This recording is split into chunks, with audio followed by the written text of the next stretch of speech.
All right, when we're replacing the air valve assembly that is located at the bottom of the backrest here, we've got 4 screws. You can see 2 right here. This bottom one is underneath the fabric, so you might have to just pull that fabric down a little bit. And there's 2 over here. Now, you're gonna need to elevate up the machine core in the engineering mode to do that. So in the engineering mode, you're gonna use actuator test, push OK, and then you're gonna use up down. It's the top one. You'll just use the right arrow key to navigate to up.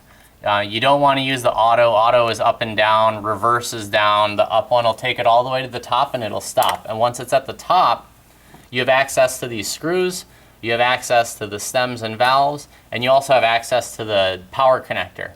So the first thing that we're going to do after we have the machine core or massage mech at the top, we're going to disconnect this connector, and this will just make this air valve assembly free. And then we're going to get in here and we're going to start unscrewing these.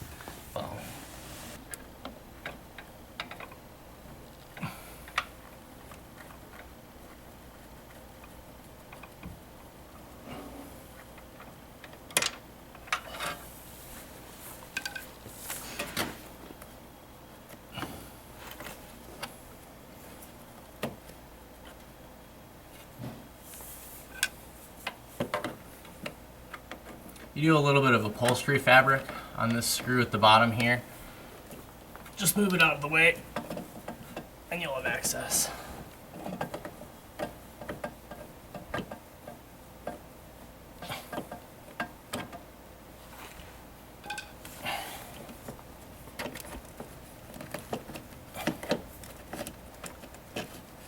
So once the air valve is free and loose, this is where I like to disconnect the air hoses. It's just a little bit easier than trying to get in there and grab. One tool that I like to use for this, it depends on how tough your hands are. I'll just use like a pliers or something so that I save my fingers. So to pull these off, you just pinch the gate closed. And it's just a pinch grip. I mean, you could use your hands. It's all personal preference. And then you can just yank the hose free.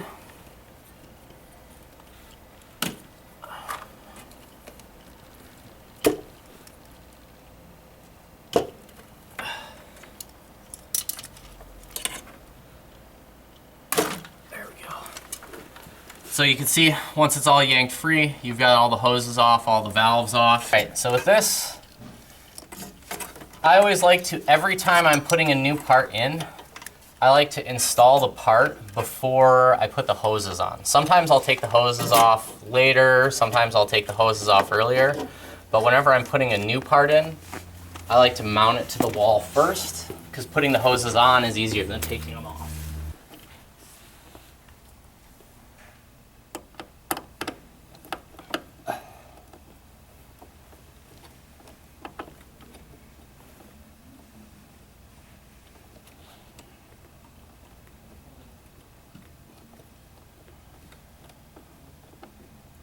Just tighten the screw down enough that it's kind of holding it in place for you.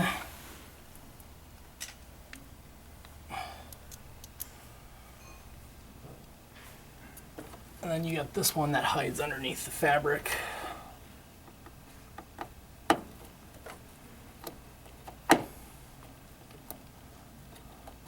A lot of times I'll just start them with the little screwdriver and then I'll go out to the bigger screwdriver and get more torque with this.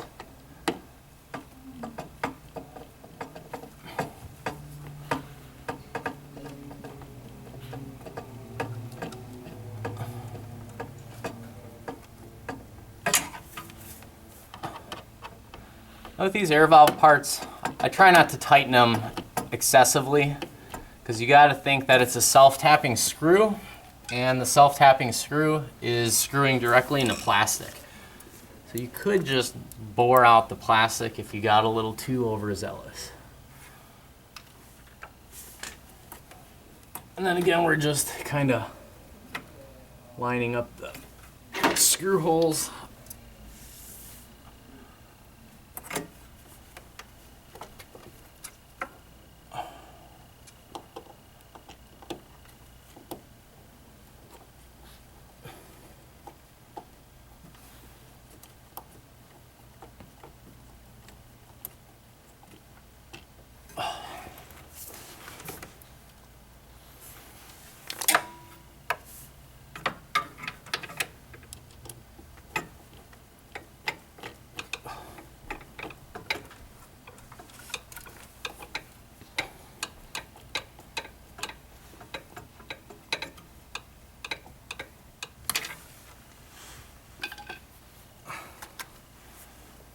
And then from there, it's just a matter of plugging in your air hoses.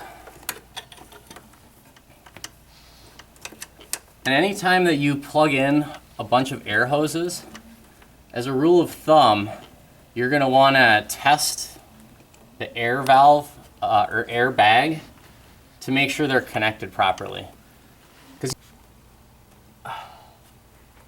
And you want these crimp connectors as close to the air valve as they'll go. Because if they're not around the stem of the air valve, they're not actually doing anything. And the hoses are flexible, so just bend them to get access. There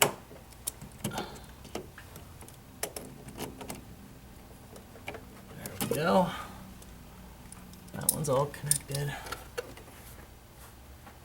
And just make sure your air valve connections are tight, because if for some reason your air valve connection wasn't tight and the customer called back right away and said, oh, it's doing the same thing it was before, most likely it means your air hose popped off